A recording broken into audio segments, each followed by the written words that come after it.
has to do with the Ukraine-Russia war, and we're told that just hours after Vladimir Putin announced mobilization of Russian forces in Ukraine, the war-torn nation has accused the superpower of shelling at Zaporizhzhia nuclear plant. Now, this is a big development that is coming in from Ukraine, as Ukrainians now are accusing Russians of shelling at the Zaporizhzhia nuclear plant. Now, this could have detrimental impact. To actually get us more details on this big story, Abhishek Jha joins me on the broadcast. Abhishek, this would be very, very detrimental if true. Of course, and we know it's the kind of advances that these Ukrainian forces have made in the recent past that was going to rattle the Russian forces, and this was surely going to invite more aggressive approach from the Russian side, and this has happened while the forces are moving into those regions which are largely in the Russian captivity.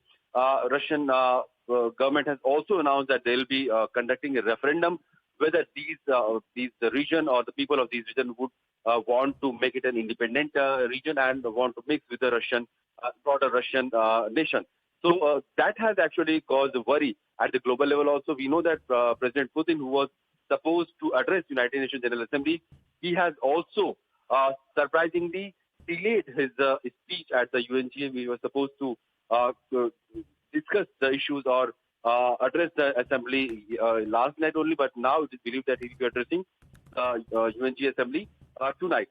So probably he was trying to buy some time before he could announce this major military action or the remobilization of troops in those regions. Also, Abhishek, there were reports earlier which said that the Zaporizhzhia nuclear plant had begun to actually resume power after the initial shelling by the Russian forces. So this, of course, this fresh shelling report will have damaging impacts when it comes to Ukraine, if at all it's true. And you talk about the mobilization of the forces that Putin really wants. Do you think this is, of course, a brazen attempt in the wake of making and claiming Russia to be a superpower in front of a United States of America, for that matter?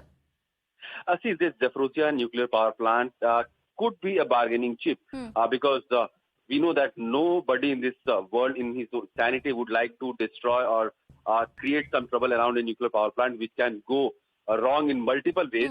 But at the same time, since this plant has largely under the captivity of Russian forces, Russia has always tried to make it a point that the Ukrainian forces are trying to disturb the plant, and this may go bad and the region can have nuclear disaster.